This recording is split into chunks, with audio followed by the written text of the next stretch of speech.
Welcome to today's Power to the People, Ways and Means event. I have the privilege of being your host for much of today's event, and it is my pleasure to start proceedings with a quick introduction to who we are, why we're hosting this event, and what you can expect both today and as a result of today. For those of you who don't know me, I'm Fabio Villani from the leadership team at tsiMORAY, which is hosting this event, supported by colleagues from the Moray Council and the wider Community Planning Partnership. We tend to describe tsiMORAY's purpose as connected people creating change. We like to think that this describes both what we want to achieve, connected people creating change, and who we are, connected people creating change. We are hosting the event for a number of reasons. The starting point was a request by the Moray Community Planning Partnership for our help in gathering views from the third sector, that is community groups, social enterprises, and voluntary organizations, on the future of community engagement in Moray. And I guess a short footnote may be helpful here. As some of you will know, the Community Planning Partnership brings together most government agencies operating in Moray. tsiMORAY is the only full member of the partnership from outside the public sector, and we seek to bring the voice of the third sector in the partnership's deliberations and decision-making. Just one of the ways in which we connect people creating change. It soon became clear to us that many of our colleagues in the public sector still think of community engagement as just another way of saying consultation.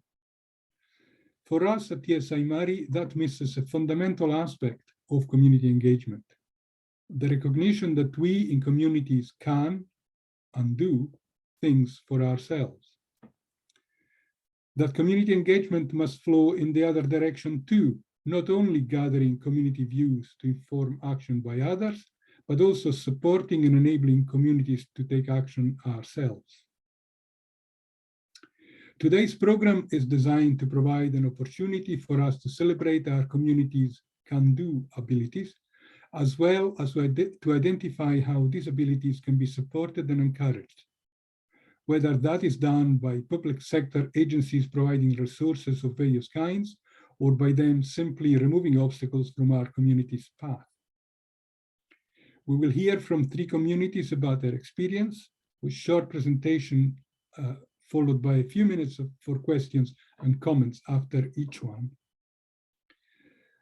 We will then bring the first half of the event to a close to take a short break.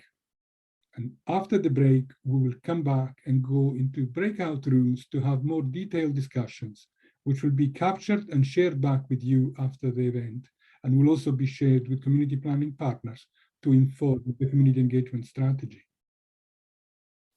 We will guide you through each, we will then come back in the main room for a final short session, but we will guide you through each step so you can just relax and enjoy the ride and let the rest of us do the worrying about getting in the right place at the right time. All I would add at this point is a couple of housekeeping rules. You will know what your arrangements are for fire, toilets, and tea, so I will leave that in your hands. In terms of if you want to speak, ask a question, put forward a comment, given there are so many people on the call, the best way of doing that is to find the little reactions button on my screen. It's on the bottom of the screen towards the right, but it may be different for you. It's kind of got a smiley face on it. And if you click on that, you should see a facility that says raise hand. If you do click that button, then you will automatically appear on my screen on the top left-hand side of my screen. And I will see you regardless of whether you are in my first screen or elsewhere in the call. So please use that button if you want to speak. Keep your microphone on mute if you're not speaking. And yes, just absolutely come in and put your questions and or comments as briefly as you can when called upon to do so. We will be recording, in fact, we are recording the first half of the event, the bit where we're all together and getting the presentations. My understanding of Zoom is that you will only be recorded if you're talking or speaking. So if you've got an issue with that, please let us know. So we'll make sure that the edited version of the recording does not include you. And I think that I've forgotten to say anything important. Nobody looks worried enough for me to have forgotten anything. So Scott Slater from Portgordon is our first speaker, and they will be telling us about the experiences of Portgordon. Sharing your screen and showing us your own slides. So over to you. Thank you, Scott. Thank you, Fabio. Good afternoon, everybody. As Fabio said, I'm Scott Slater. I'm representing Portgordon this afternoon. Some of you might be able to tell by the way that I speak, I'm not necessarily from Portgordon. I'm originally from the United States. My husband and I relocated to Scotland full-time 12 years ago. We lived first in Craigellachie and then downsized to Portgordon. We've lived in Portgordon for 8 years now. And the reason that we had selected Portgordon was because it had a harbor and I wanted a boat. So that's how we got to Portgordon. Fabio and I first spoke about today is to speak about where Portgordon is going, where it's been, what it's trying to achieve. And I guess for me, I'm chairperson of the Portgordon Community Trust, which is an amalgamation of several different groups. But it started really for us about 5 years ago. And before that, everything had been fairly stagnant. I joined the Harbour group because I wanted a place for my boat. And the Harbour group really wasn't producing a lot. It was stagnant and it was running into a lot of apathy within the village. And Moray Council actually came up with something, and it's going to be a bit difficult for me because I will criticize Moray Council as well as thank Moray Council. But we had a thing called called Planning for Real, and it was about 5 years ago. And what it did for us, and is something I wish that all small communities such as Portgordon would do, is it helped us understand what our collective aspirations were.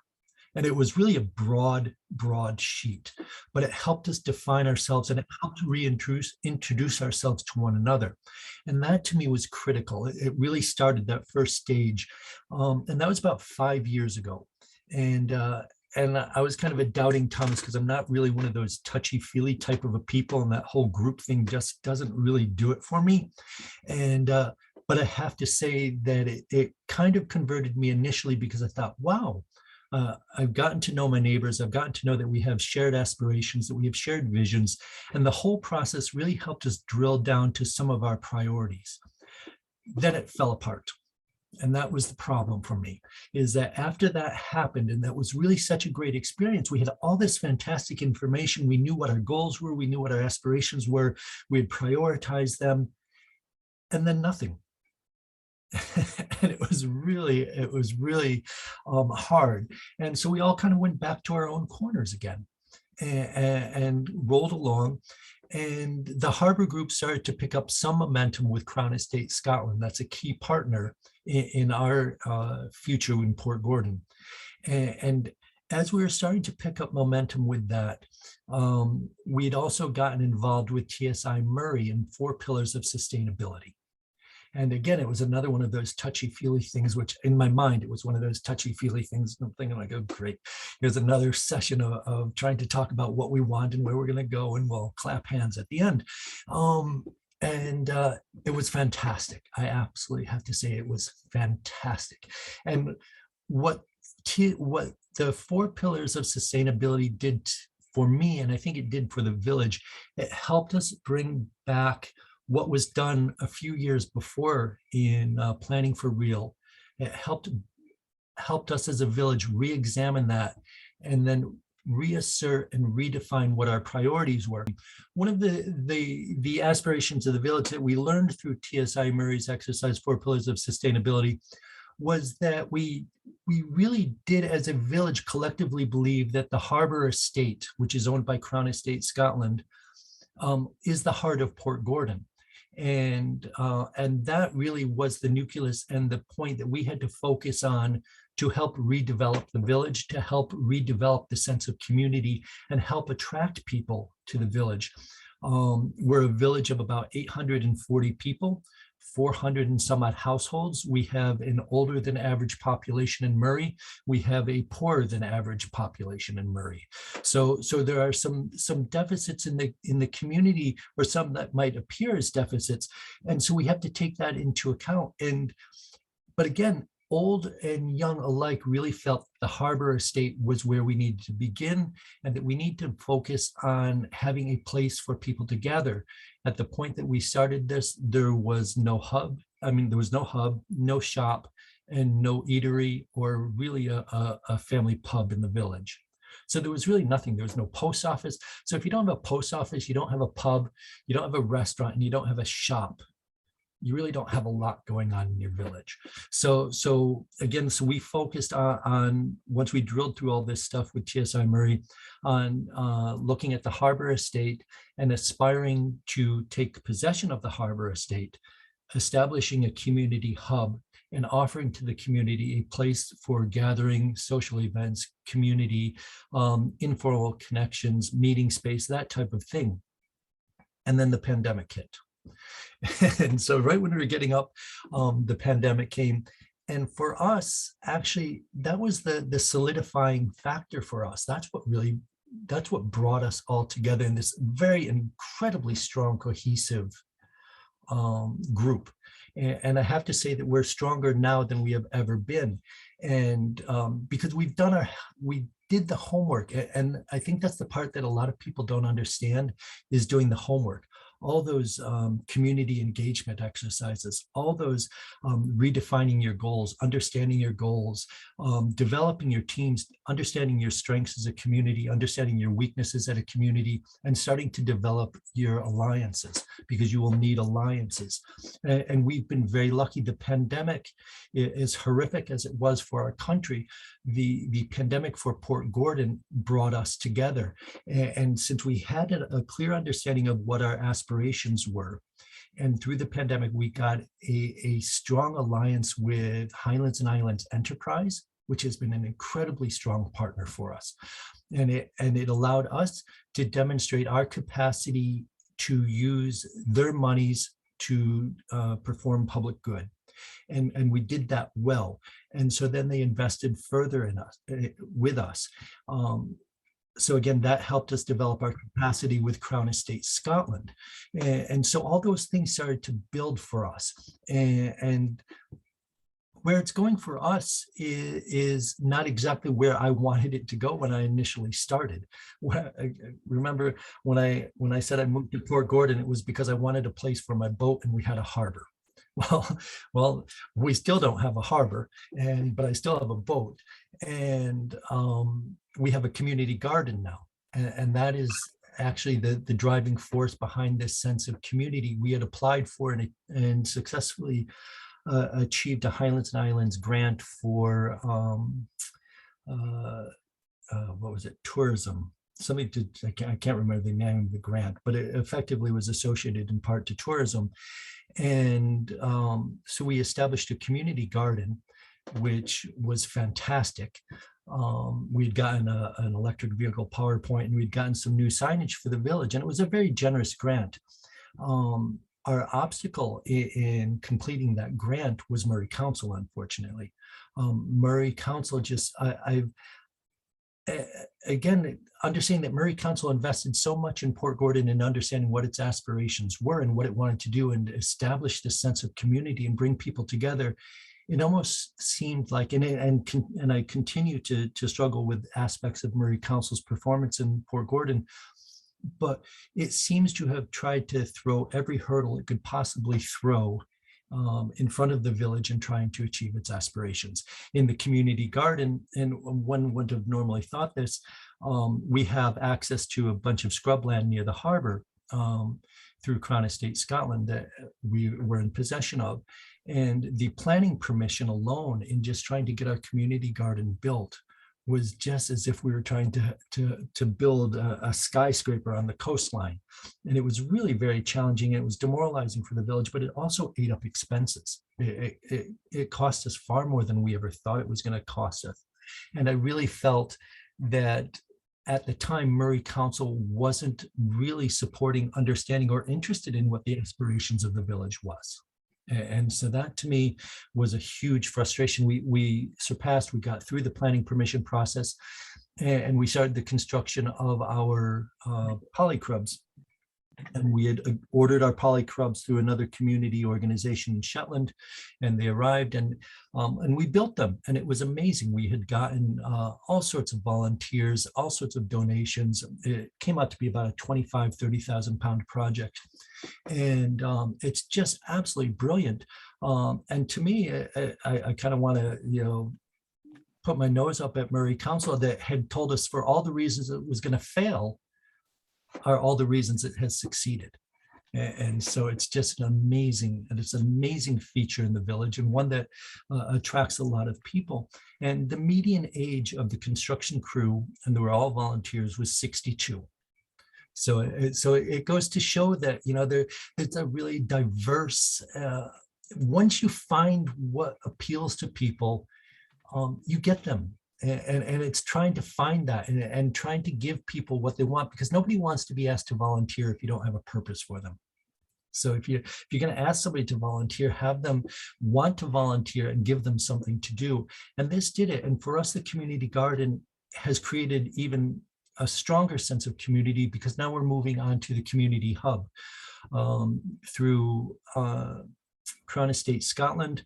And the relationship that the Community Trust has with Crown Estate Scotland. We're in a 3-year process where we will assume ownership of all Crown Estate Scotland properties in Portgordon. So that what that will do is that's going to allow us to own the harbor. It's going to allow us to own a hotel that we had just talked Crown Estate Scotland into buying, so that when they transfer their assets over to the village, that will be transferred over to us. But in the meantime, because I get frustrated with the length and the delays of everything, we're working with the Scottish Land Fund to go ahead and purchase the hotel from Crown Estate Scotland. And you may ask, why are we doing that? We're doing that to replenish the money that Crown Estate Scotland is going to invest in Portgordon. Oh, I think, is that me? I'm being told to shut up. I'm sorry. Is that what that bell was? Oh, so I could talk about Portgordon forever. I'm sorry. Where are we going? We're going at an incredible speed to really good places. What I wish that I had is a greater sense of support and connectivity and ability to navigate through Moray Council. Because right now, that is my greatest, or our greatest challenge is finding how we best navigate through Moray Council. Thank you very much, Scott. And I know that there've been a couple of requests in the chat for more information about the 4 pillars of sustainability. Some information has gone up on the chat, but also if you want to know more, you can contact us directly. And we will circulate some information after the event. So Scott, that was very informative, and I guess a mixed report card for councils as enablers and councils as some of the bureaucratic processes getting in the way of enabling action to happen. So I wonder if we have any questions or comments. Fabio, could you do me a favor, though, if it's possible, show the photo. There's a photo of the polycrubs that I think is really important for people to understand visually where the polycrubs are placed in the village and why that works for us. These polycrubs right here, what you see, they came from Shetland. They're fairly substantial in size. It's actually right down on the seafront. they were designed and made for that type of position. And it's actually for the village to start growing its own produce to support the community hubs cafe. So again, everything there was donated. The steps were built by an 82 or 83-year-old man. The walls, everything. It's really been a community exercise. Great. I'm very envious of those poly crabs. I think it's something that's been on my wish list for a long time, Scott. And thank you, Pamela, for sharing the screen and showing what that looked like. I wonder if you could do the same for the 4 pillars of sustainability image that shows what the outcome of that discussion was. This may be relevant for a number of reasons, including so this shows the 4 pillars and social pillar, the economy, ecology, and culture, and then a whole system design that really overlaps all 4. And it's a very useful tool to use. And we do have this tool at tsiMORAY, and we can help your community to go through a similar exercise if you wish. And Pamela, if you scroll down on that page, you will see the summary of the exercise done in Portgordon. Yes, thank you. So that shows the summary of what came out from that workshop that took most of the day, and from memory was, well, I certainly enjoyed myself, Scott. I don't know, it seemed to be a very good buzz, and you always know a meeting has gone well when you can't get rid of people afterwards. So people kept loitering about and really engaged in seeing how to take things forward. I didn't see any hands up for questions or comments, so we'll, with your permission, unless there is something coming up through the chat. Did we see anything through the chat that needs to be picked up? Okay, I'll take that as a no. And we are, oh, I think somebody was waving before falling off.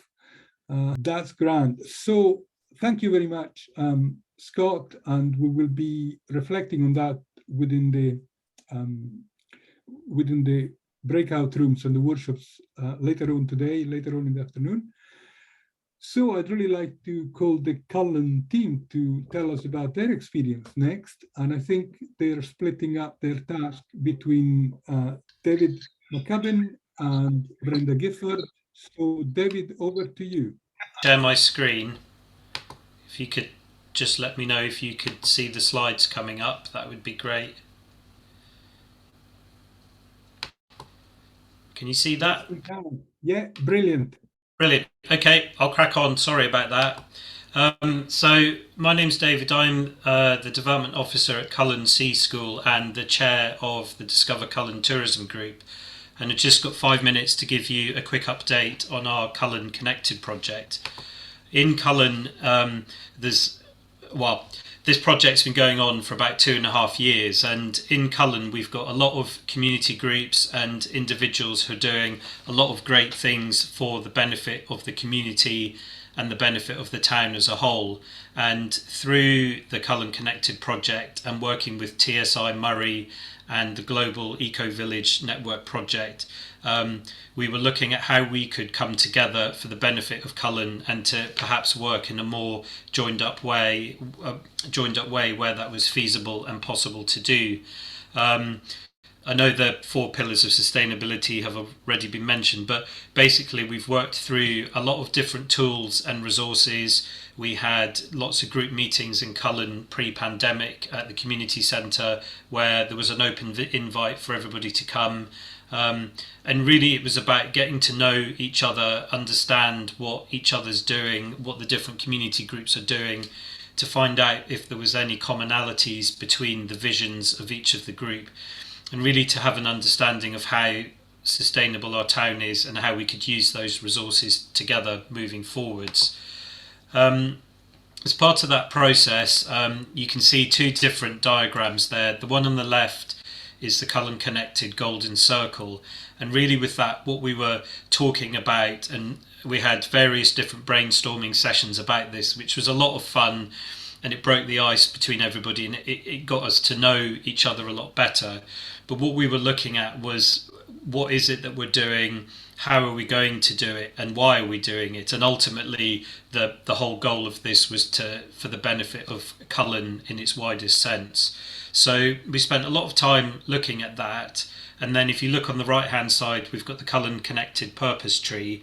And really with that, what we were trying to do was, having looked at who we were and what we were doing, was to come up with some outcomes and some outputs as well, so that we could actually start to deliver something together where there was the opportunity to do that.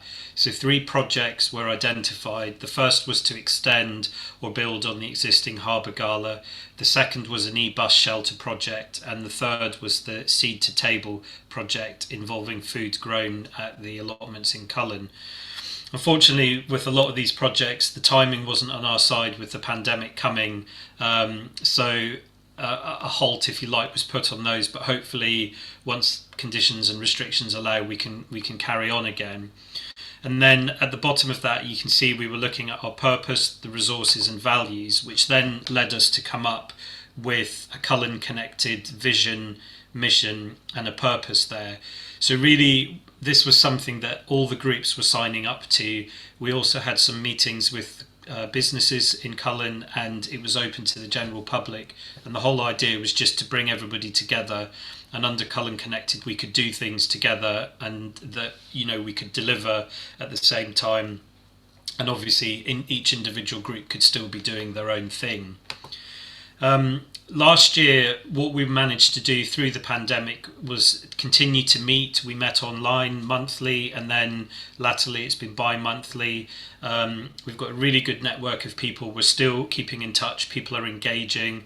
There's a frequent newsletter is produced, which is printed. It's available digital, but it's printed and put through all the letterboxes and the businesses in the town, trying to make sure that everybody's a part of it. Together we've applied and secured £10,000 of funding from Scotland's Towns Partnership, and through that funding we've been able to come up with a new tourism brand for Cullen, new website, leaflet map, promotional video. We've got new seagull-proof bins, put my teeth in. We've got new picnic benches and concrete pads to sit the benches on. We've got all-weather gazebos for outdoor eating for the smaller eating out businesses that didn't have enough capacity for the customers, and an extension to the Discover Cullen app. But I think probably, and I've got my numbering wrong there, I see there's 2 number 2s, but the best thing about the whole process is that despite the pandemic and not being together, we're still all working together and we're connected, which bodes well for when we can start to meet again. And then that last slide is just some images of the brand new Cullen Connected logo that we've got, and then the Discover Cullen, the tourism side of things. So you can see some of the new leaflet, the map, and some of the signage that we've been able to put up, which is the Welcome to Cullen signage to help promote the town to the people that come here. Thank you very much for your time, and I'll now pass you over to Brenda Gifford, who is the chair of the Three Kings Cullen Association. Thank you, David, and welcome, Brenda. Thank you very much. Hello, everybody. I'm Brenda Gifford, and I'm chairman of the Three Kings Cullen Association. Can we see that first slide on a full screen sign? Thank you. The Three Kings Cullen Association, the name comes from the 3 rocks. Some of you will know these very well, but 3 rocks which are down on the beach in Cullen, and I think everybody who drives through Cullen will recognise those. And that name was proposed by one of our directors, who was a former pupil at the Cullen Community Centre when it was a school. The Three Kings has been in place since 2018. And at the time I was a member of the art group, which was shocked by the information from Moray Council that the centre was going to be closed in 4 weeks. That, as you can imagine, stirred a lot of anxiety in the community. It coincided also with the proposed closure of the town hall and the closure of the public toilets. So after the community council issued an invitation to representatives from all the groups who actually used the community centre, we decided that we would need to talk to everybody else in the town, because there was a lot of anger, there was a lot of fear and a lot of anxiety. And we decided to have a public meeting in the town hall. Now, it's very interesting to note that there had been several attempts at joint meetings in Cullen in the past, which had not succeeded. So we decided that we would tackle the communication. Can we have a second slide, please? So we decided that the consultation would take a different form, and in actual fact, this was 2 weeks after I had hip surgery, so had to conduct the meeting on crutches, which was very, very interesting, because I wasn't actually sure if I was going to get up the stairs. But there was a chap in the audience who said that he had learned such a lot during the meeting, not about what we were talking about, but the fact that he had been putting off surgery on his knee for the past 6 months. He was inspired by it. But what we did was we didn't give the groups, we divided the over 100 people into a number of groups and provided them with a structure for finding out and identifying what our priorities were. There was an attempt by several people to promote the negative side of any development in Cullen, and the history about that naturally came out again, but we just simply didn't allow time for that to happen. The priorities that were identified were extremely clear, and it was striking how similar they were in each of the different groups. They wanted integrated working. They wanted community provision for children from the early ages right through to the elderly, and they wanted opportunities to come together in social occasions. The community centre itself has accommodation for 36 people. There's two dormitory accommodation and 2 staff rooms. And when we decided that we could actually continue, and well, we weren't sure to begin with, to be honest, but when we looked at the figures, it was a big challenge, and we discovered that that Moray Council were running the residential side of the business at 9% capacity. Now, obviously, that had created a deficit of about £40,000. Therefore, it was very important that the structure that we put in place for the 3 Kings encompassed a business plan, which took that into consideration, and with capacity for introducing and adding different parts of the business. So we decided that we would become a company limited by guarantee and a registered charity. The complexity of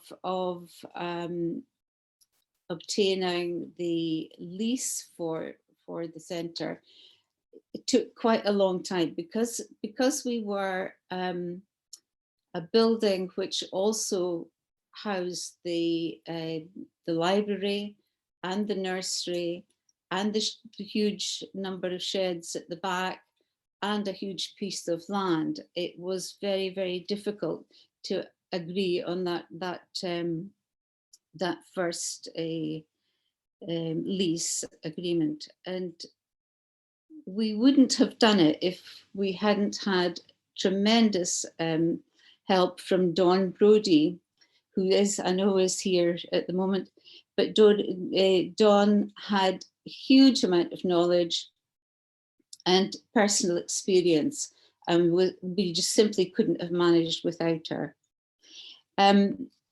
The lease was a 2-year lease. We decided that we would, within those 2 years, we would apply for a CAT transfer, and that was actually granted to us on the 15th of August 2020. We've become an employer of local people. We have 3 members of staff, and we employ, as far as we can, local tradesmen and women. Our future is grounded in trying to lower our carbon footprint. We've had energy surveys done, and we've got optional designs for capacity for expansion to the building. Can we have the next slide, please? Brenda, could you bring it to a close in the next minute or two, please? Yes, yeah, Thank you. well. Yeah, but we've built in the flexibility within our business plan to accommodate things like the public toilets and the men's shed and so on.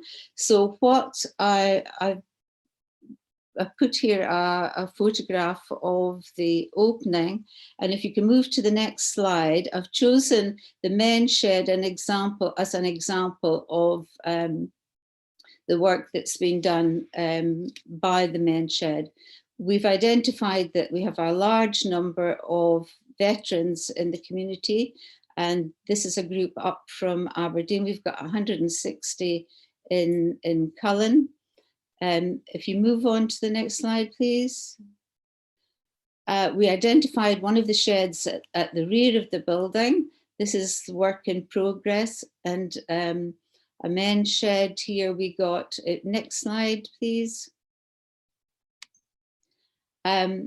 We got an Armed Forces Covenant Fund Trust for nearly 20,000, which allowed us to go ahead with the renovations. And the men's shed, unfortunately, were stopped by COVID, but managed to continue in socially distancing, etc. Next slide. This shed is now complete. You can see exactly what's inside the shed there. And the men have worked hard, not only on the shed, but through COVID, they've worked in the centre as well. Next slide. There's a before and after picture. This is their social area here with the wood burner in the corner, and they now have armchairs in there as well. Next slide. So the outcome of that is that there is a sense of optimism. The shed will attract even more veterans. And the new roof went on last week, and that was funded by the Highlands and Islands funding. So last slide, please. The COVID period has been challenging, but they have had a great success, and the publicity and recognition, as you can see, is there. They won Shed of the Month in November. And tonight we are celebrating the cat, which was went through on bonfire night. I hope that's not significant. So apologies for rushing through, but thank you very much for listening.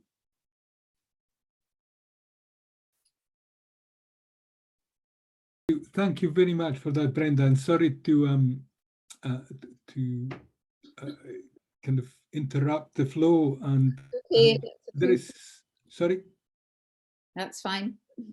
there is so much to say about each one of our communities that really we could have had just Portgordon or just Cullen, or in fact, as we will see, just Tomintoul and Glenlivet.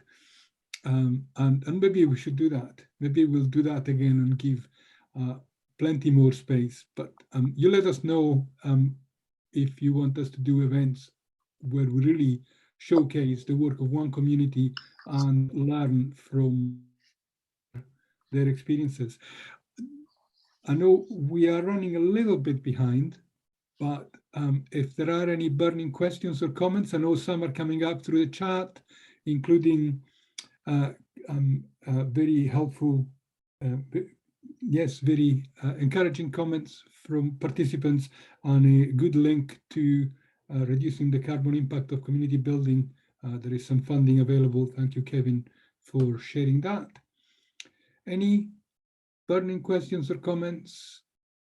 Or looks like we can keep those for the workshops, which bring us not quite back on time, but not too far behind. So thank you, Scott, David, and Brenda so far. And I think we got a double act from Tomintoul and Glenlivet, with the first half coming from Ollie. Ollie will put up your slides ourselves, will we? Yeah, you have a copy of my slides, so if you can put those up, that'd be great. Thank you. Thanks, Fabio.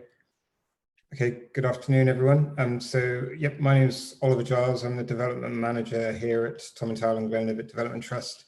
And together with my colleague, Rebecca Irons, we'll be talking about stakeholder and community engagement in a fragile rural area. So could I have the first slide, please? So first of all, a bit of background to our area and to the Development Trust. The Trust was formed approximately 10 years ago as a result of some work that was done in our area by the National Park, Moray Council and Highlands and Islands Enterprise, identifying our area as economically and socially fragile. We had a declining school roll. The hotels in our main town, Tomintoul, were closing down, and this decline was seen as being a real issue for our area. At the same time, it was recognised that our area had an engaged and active community, and there was huge potential for growth. Areas like Aviemore and Glenmore were already becoming very popular with visitors, and I think the National Park were keen to explore other areas that had capacity for growth, and our area was identified as one of those areas. Our area and our community is account managed by Highlands and Islands Enterprise, and also because of our location, which you can see up on the right hand side there, with a sort of dark patch within the national park, we're most of our area is part of the Glenlivet estate, and therefore owned by Crown Estate Scotland, and like the previous speaker, we found Crown Estate to be progressive and engaged landowner, and they're a sort of long-term stakeholder of ours. So next slide, please.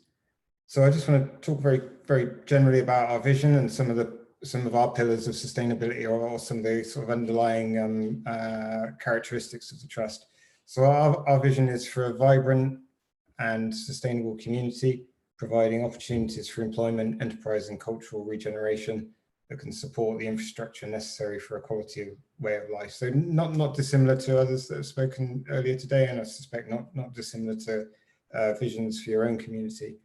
And the sort of principles that underpin that are that we're community-led and community-owned. So the Development Trust is a member-owned company and charity, and directors are selected from members and serve on the board, and they're trustees of the charity as well. the vision is delivered through part of the vision is delivered through social enterprise. That's one of the sort of key characteristics of the trust, is that we try and deliver the vision through social enterprise, and that's not just about generating revenue, but it's also about generating employment and generating wealth within our community. And linked to that is our principle of sort of asset ownership and management. If an opportunity comes up, then we're always looking to own an asset and to manage it ourselves and manage it directly. And that's again about getting best value for our community and also for our funders. So if we own the asset, we're much more able to bring in funding. That's been our experience. Inter-area quality is very important to us as well, and we represent two areas, Tomintoul and Glenlivet, both quite distinctive areas with their own characteristics, and inter-area quality is really important to our members and to the trust. And we work in partnership. Partnership's been a sort of key consideration for the trust throughout its throughout its 10 years, and most recently we've been involved in a big landscape partnership, and I'll talk a little bit about that in a minute. And part of working in partnership is not only supporting others, but also being supported yourself. And I think another key characteristic for us is that we're always open to accepting help and support where it's available. So next slide. So thinking specifically about our stakeholders, and Rebecca will go on to speak about specific community consultation, but thinking about our stakeholders, those are our sort of 5 key stakeholders there. And I think what you'll notice about those is they're all geographically based organizations, and certainly through my experience working with geographical stakeholders rather than issue-based stakeholders has been I think it's been one of the keys to success in our area. We, Tomintoul and Glenlivet Development Trust, try to work through a sort of placemaking type agenda, and therefore ensuring our stakeholders are sort of within our geographical area and represent right down to the micro level, right up to sort of higher and more macro level. That's been really key for us, and that gives us and them clear boundaries and clear priorities. Another key to our stakeholder engagement has been having those deep relationships and deep understanding, and that's really a two-way process. So I talked about Highlands and Islands Enterprise Account Management. High have been with us on a sort of 10-year journey, and it's been a real journey for both the trust and High. But there's a really deep understanding of what we're trying to achieve. So I'm going to hand over to Rebecca now, and she'll talk specifically about some community consultation that she's done. Open to any questions at the end of this. I think you should have a slide to put up for me. We have, and they're just coming up. Rebecca, thank you, Ollie, and over to you, Rebecca. I think the slides are on their way. Short and sweet, I'm afraid. I've just got one slide. So yeah, I'm Rebecca Irons, and I am Glenlivet and Invaran Development Officer. So I'm just going to give a really brief overview today of the Glenlivet and Invaran development project. And this project started in March of this year with the Trust securing funding from Dornell Wind Farm Community Benefit Fund to employ a development officer for the Glenlivet and Invaran area, so myself. So it's a 2-year post and completely new role for the Trust and Glenlivet and Invaran, with the key purpose of developing and delivering projects and events in the area. Again, reinforcing Ollie's point about inter-area quality. There's been some quite highly visible projects in the Tomintoul area. So it was about, having some more visible projects in the Glenlivet and Invaran Invaran area. So a crucial first task was to review the Dornell Community Benefit Plan, Development Plan, which was published in 2018. And as we know, a lot can and has changed in the last couple of years. So it was really important to ascertain whether that plan did actually reflect the priorities of the community now. And as a membership organisation, it's crucial that we're guided by our community and members. So consultation and community engagement was really key. And it's really set the trust priorities and development plans for Glenlivet and Invaran, and has enabled us to identify and further develop potential projects.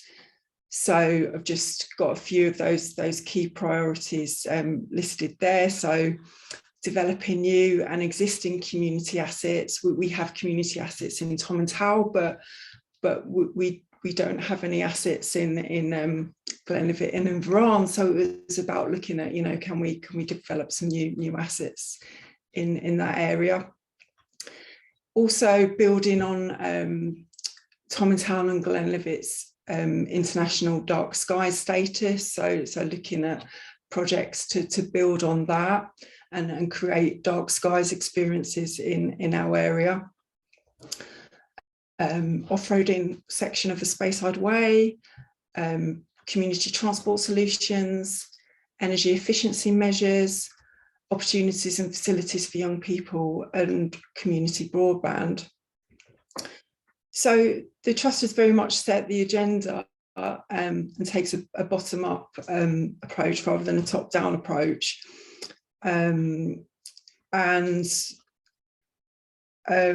Yeah, as Ollie's mentioned, the Trust has been around for nearly 10 years now, so it's able to use its position as community anchor organisation to lead on the development of projects in our area.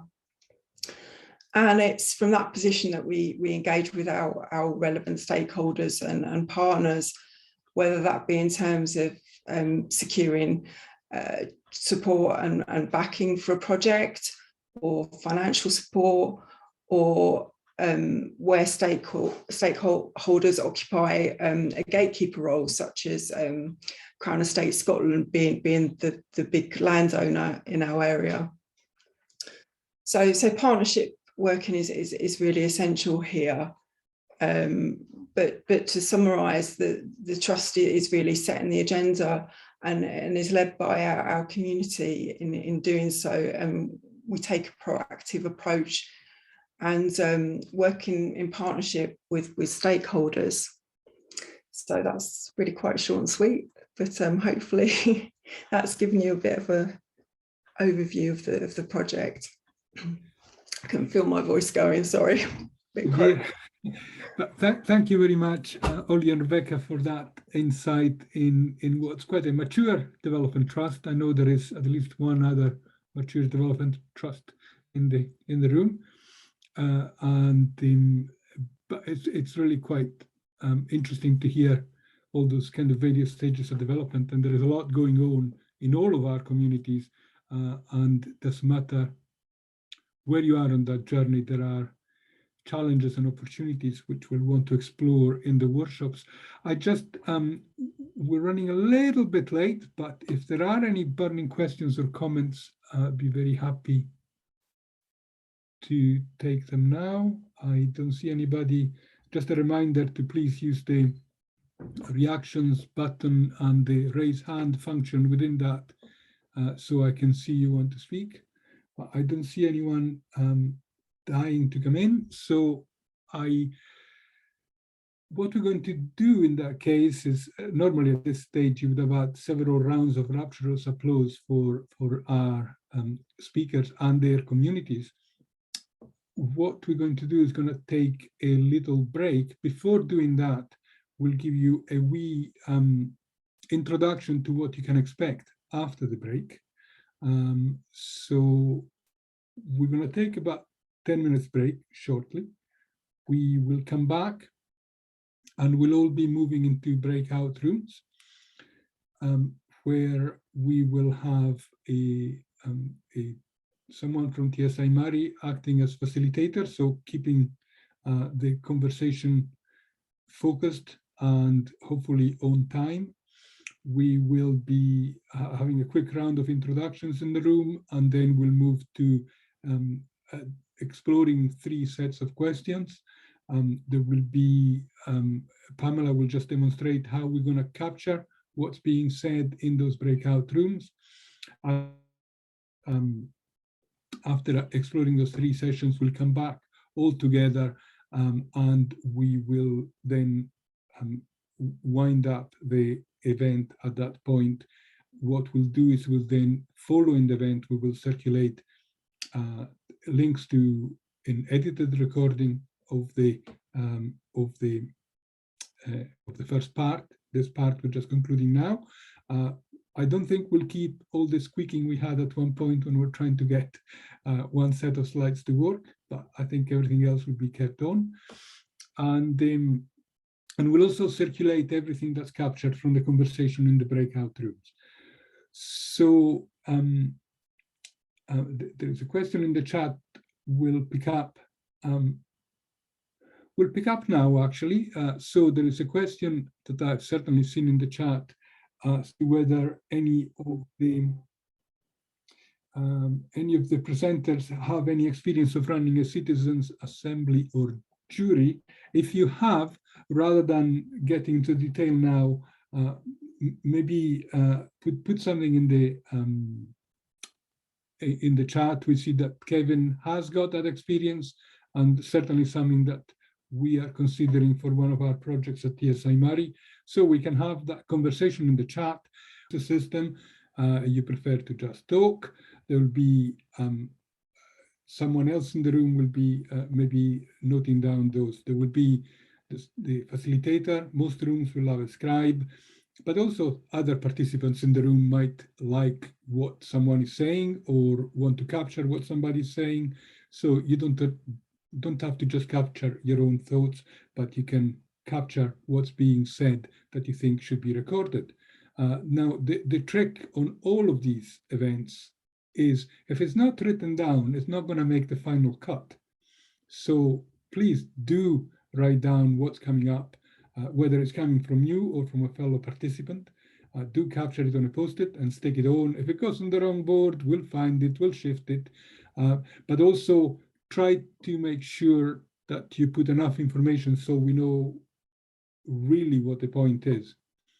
Sometimes discussion can be over-summarized, and then you come back to a board full of post-it saying communication. Well, yeah, we know communication is important, but what about communication? With that thought, I would encourage you to have a 10-minute break. So we are running a little bit late, so it would be really, really good. My clock says 15:10, so that's 3:10. If you could be back here by 3:20, so that we can aim to finish at the scheduled time of 4:30. So take a wee break. Please, you may want to switch off your camera, switch off your mic, but stay connected and come back at 3:20, and we'll see you then. Thank you. Okay, we did toy with the idea of me doing a song or a dance just to entertain folks as we waited for everybody to come back, but you'll be glad to know that we changed our minds and decided not to do that. I think, as always, a few people could only join us for part of the meeting, and I know that one or two will have to leave at 3:30, so be quite keen to get cracking soon. Hoping all my facilitators are back. Yeah, for the ones I can see, I see they are, so that's great. We may not need all 6 rooms. Pamela, I'm just wondering, there is 34 of us. Maybe we get away with 5 rooms. So I've put 6 rooms. you have done 6 rooms, so Yeah. gives us more of an opportunity for more in-depth discussion. That is good. So I'm just thinking maybe we should move into those rooms. Does that feel like a good time to do that? Okay, welcome back. So yes, I think we time kind of ran away with us. I think we moved through every question, but I think we're still in full flow when we got taken back here. I'm not sure what other people's experience was. And I think we're now all back in the room. So thank you very much for your contributions. I'm just going to quickly scroll. Oh gosh, some things have even got pictures in there. Wonderful. Ah, nice. Right, there is a lot of stuff on the Jamboard that will give us plenty of work in collating and gathering and in some cases analyzing. But yeah, absolutely see what the messages are. But I think we're now just a few minutes away from the scheduled end. We're scheduled to end at 4:30. We wanted to get a sense for what is really important in good community engagement. So I think Pamela has prepared a very short, simple survey, which I think she'll be, hopefully, Pamela, are we on course for that? Yeah, great. So the idea is follow the link that just appeared in the chat to www.menti. That should take you to a simple form asking you what are the keywords you would use when describing good community engagement. So that's what it looks like. And you got an option of entering up to 3 words, up to 25 characters long. And when you've entered all the words you wanted to put in, then you press submit, and that will give us a sense for what people value in community engagement. Great, some people are already going at it. Wonderful.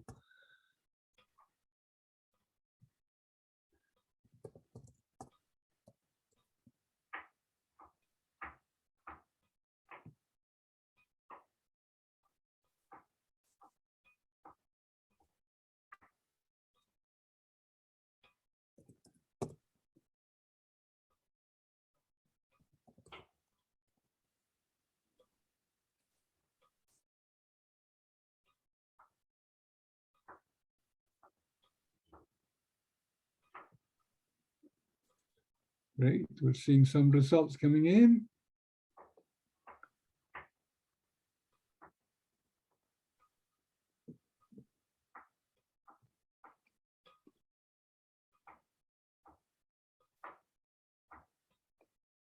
Oops, whoops.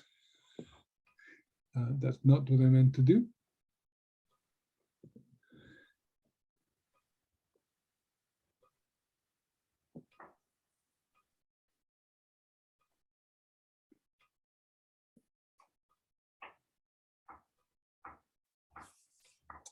Right, we got some front runners there about inclusivity, understanding, meaningfulness. And keep casting your votes, folks.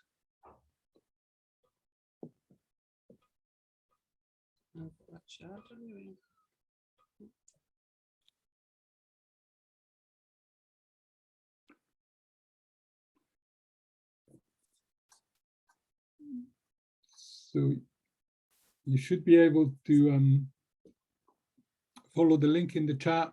It takes you to a very small survey with 3 little boxes, and then enter your words in the boxes and press the submit button. You can see I've been speaking with Italians recently. My vowels are a bit even worse than usual.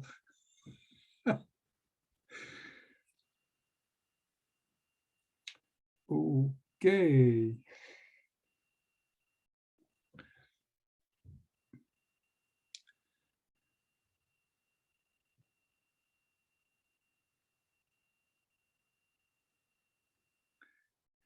Yes. Good points being made in the chat. Thank you. Okay. So if you're still entering your things, please continue. What we'll do is we're coming towards the end of this, and to close the event, we have invited Kevin McDermott from the Moray Council. And Kevin, I struggle to remember what your job title is and exactly what you do. So we could cover that as you introduce yourself and bring the proceedings to a close and set the scene for what's to follow. Okay, thanks, Fabio. I'm Kevin McDermott. I'm the service manager for the Communities CLD service in the council. So that's a new service that's been brought together, which has got youth work, adult learning, and the community support unit together. And I got involved in this process today because I'm involved in a group with Fabio, and Dawn Brody's involved in it as well. And it's looking at the community engagement strategy, which the Community Planning Partnership have got, and we're looking to get that refreshed. So this session was about partly how do we refresh that. So even that little exercise at the end there, that's really useful because it's flagging up some of the key words and the key phrases that we might want to see included in that strategy. And I suppose the ask at the end of today, when the evaluation information goes out, is just to say if any of you guys are interested in helping shaping and writing that strategy, either as a part of a writing group or a reference group, put your name forward, because we want to create that strategy and co-design it with you guys, because that's the only way that it's going to be a genuine community engagement strategy. And the Community Planning Partnership can then endorse something which has been created with you and shaped by you. I think today's been really powerful from a community engagement point of view, and listening to the stories. I think for me, there was a lot of different themes coming through them. There was that thing about how do you bring communities together? So that's the very early stages of engagement, but there was all the stories had that thing about communities coming together and using structured sessions in some way, whether it was planning for real, whether it was what Brenda described, a structured session to bring people together to identify the vision for the community. So it's about bringing people together, looking at priorities, and then coming up with a vision. And also there was an element in some of the stories as well. It's about community responses to adversity and how the community comes together and coalesces around about that. And I think for the community engagement strategy, the intention would be, can we get that same outcome in situations without having to go to adversity? Can it be something that we promote with each other, and that all communities do that? This doesn't always have to be in response to adversity or some sort of threat to the community as well. I think there was another theme that was coming through as well about all of the organisations at different stages of development, but we're talking about communities where there's community-owned assets, where there's social enterprises, where there's an asset base for the community to do what that community wants to do within the community. So I think there's an important message there as well, which chimes in with probably community planning partners, which would be about, if you can support communities, they will deliver things that we can't deliver, and they'll do it in a much more effective way that meets community need. So that whole thing about community-owned assets and community anchor organisations was coming through really importantly as well. I think for me, another message that was coming through strongly was about these things don't happen overnight. There are long-term relationships. Every story goes back, and even goes back beyond the starting point of the stories today, about small incremental steps that have happened. So it is about that long-term relationship, and that could be with funders. So the funders have to be in for the long term. It can be with strategic partners like the council and other community planning partners as well. So I think, those are the type of things we have to bring into a community engagement strategy. The point that Fabio made way at the beginning, that community engagement is not just consultation. It's a long-term process. It's engagement. It's about working together over the long term as well. So those were the things that I picked up from the discussions today. And I suppose the challenge for us, you're all busy people, you're doing all the things that are really, really important to you in your communities. It's about how do we make things like a strategy for the community planning partnership relevant to you and something that you want to invest your time in. But hopefully some of you will invest your time in that so that we can come up with a strategy which you feel ownership of, but also that then becomes something that we can all use together to say, listen, we've all signed up to this, guys. This is what we believe in collectively, and we're all working on that together. So that was the intention for today. And I feel we've made a lot of progress with that, but without putting people on the spot just now, I just flag up that when the evaluation goes out, there'll be an opportunity to get involved in this if you want to get involved, and as many people as possible, and we'll find a way to involve all of you in helping shape the strategy going forward.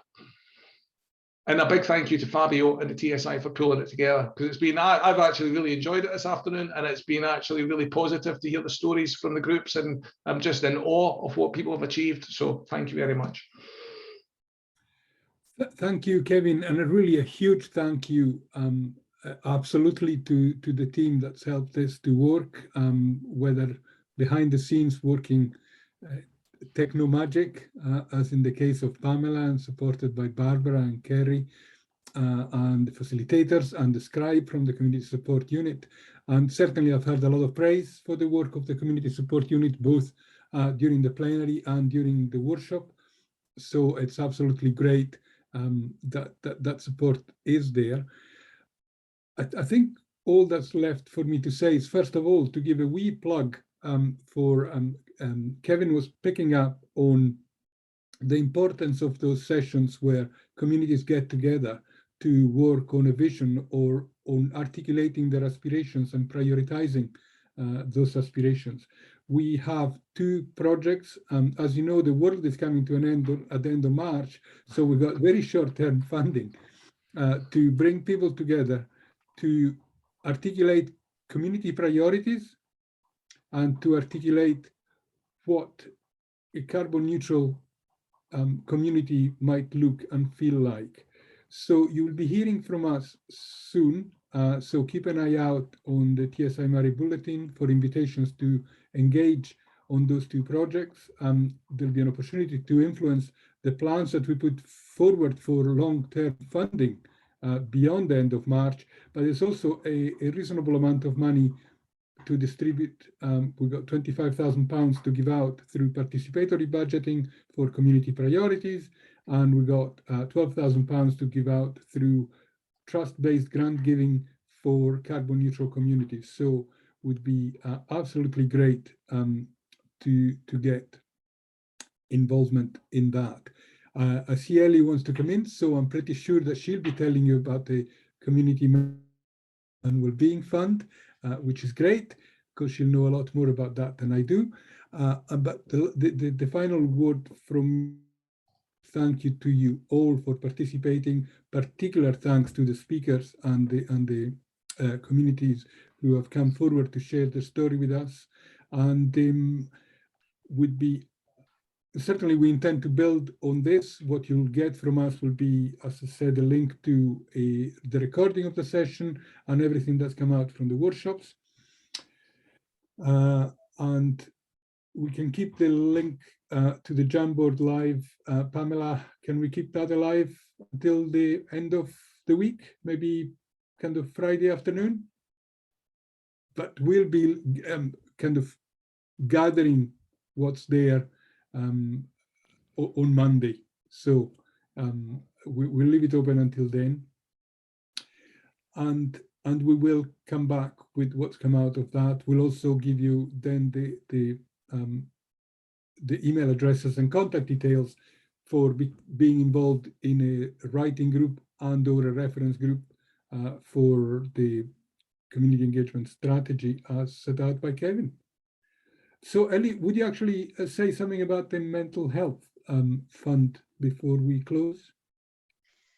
Sure. The Community Mental Health and Wellbeing Fund, which has actually been TSIs across Scotland are distributing that fund locally. So we've been working with local partners and Making Recovery Real partnership to put together the guidance and application process here. That will be ready to go on or by 30th of November. I think Pamela will be very crucial to this next part of getting that ready to go. So obviously just watch this space. We will have information ready to share as soon as possible, and really hope to encourage applications from a really wide range of groups and communities in Moray, which I know we have. This will be a fund that has, it will be small grants, but rather than, as many of you will know from previous PB processes, that was around, up to £2,000 was kind of max. This will be more in the region of around £10,000. So it would be great to see the kind of volume of applications which we've had previously for those processes, but actually, and that range and spread from different communities in Moray. So once it's out, please make sure you know yourselves, share it with others, and let's try and make sure we demonstrate just the extent to which communities in Moray already play a crucial role in delivering community mental health and wellbeing in Moray, and wish continue to do so, and to be properly resourced to do so. In total, there's about £257,000 to distribute locally in Moray. So again, that is a bigger sum than previously. It's not a participatory budgeting process, just so you know, but there we go. That's why I know that we could and should be able to attract a really good number and geographic spread of organisations applying for that fund. So please do take that opportunity. Be really, really glad to see you doing that. Thank you. Thank you very much, Ellie. And I know we'd be in danger here now of getting on a whole broadcasting thing for all the things that and the support that's available from tsiMORAY, and we start with the community support unit, and High would get even further on. So I think we are delighted that you stayed with us to the end of the session. We recognize that you all have things you want and need to do. We will continue to speak with you and continue to engage, and we're available for further conversations anytime you want. So a huge thank you to you all for taking part. And I would say safe home, but hopefully you're there already. So hope the rest of your afternoon and evening goes well. And thank you again for taking part.